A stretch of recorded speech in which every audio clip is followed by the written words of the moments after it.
தேர்தல் ஆணையத்திற்கு எதிராக மாபெரும் சதி நடந்து கொண்டிருக்கிறது அப்படின்னு ஒருத்தர் பேசியிருக்கார். பேசினது யார்?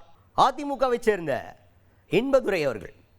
அவர் தான் நீங்கள் அவர் எங்கெல்லாம் பார்க்கலாம் அப்படின்னா அதிமுக சார்பான எந்த ஒரு லீகல் கேஸாக இருந்தாலும் தலைவன் தான் ஆஜராகி, ஏன்னா legal team full under control அவர் தான் வந்து ப்ரொசீட் பண்ணுவார்.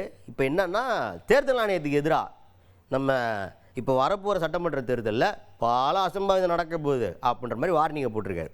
என்ன சொல்ல வர்றாருன்னா, மக்களை ஆட்டும் அந்த மாதிரி பட்டி போட்டு அடைச்சி வைக்கிறாங்க.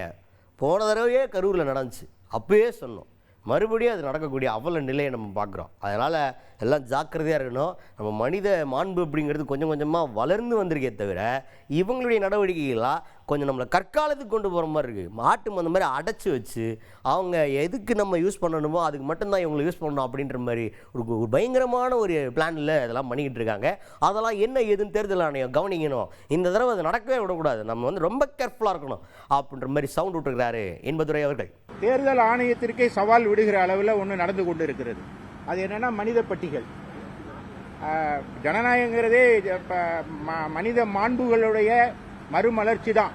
முன்னோக்கி போய்கிட்டு இருக்க ஒரு சமுதாயத்தை மீண்டும் பின்னோக்கி பட்டியலில் அடைக்கிற ஒரு நிகழ்வை திராவிட முன்னேற்ற கழகம் தமிழ்நாட்டில் கரூரில் செய்து வருகிறது. பல முறை சொல்லிட்டோம். 2021 இதே போது பட்டி அமைக்கப்பட்டது, நாடாளுமன்ற தேர்தல் அமைக்கப்பட்டது, ஈரோடு தேர்தல் அமைக்கப்பட்டது, அரவக்குறிச்சியில் அமைக்கப்பட்டது. அப்போ இதெல்லாம் முழுமையா நீக்க வேண்டிய தேர்தல் ஆணையம் வாயை மூடிக்கொண்டு மௌனமாக இருப்பது, கண்ணை கட்டிக்கொண்டு மௌனமாக இருக்கிறதோ என்று எண்ணுகிற வகையில் மீண்டும் கரூர்ல ஆட்டம் ஆரம்பம். கரூர்ல நான் ஏற்கனவே கடந்த வாரத்தில் பேட்டி அளிக்கும் போது 40 ஷெட் அமைக்கப்பட்டிருக்கிறது என்று சொன்ன, இப்ப 120 எட்டி விட்டது. வாக்காளர்களை சந்திக்க விடுறது ஜனநாயகத்தின் ஒரு அம்சம்.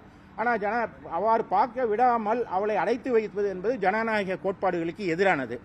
ஆனால் இப்படியே நாங்களும் பேட்டி கொடுத்துக்கிட்டே இருக்கோம், அதிகாரிகளும் மனுவை வாங்கிக்கிட்டே இருக்காங்க. பேப்பர் செலவானதுதான் மிச்சம், நடவடிக்கை இல்லைன்னா இது எங்கே கொண்டு போய் விடும்?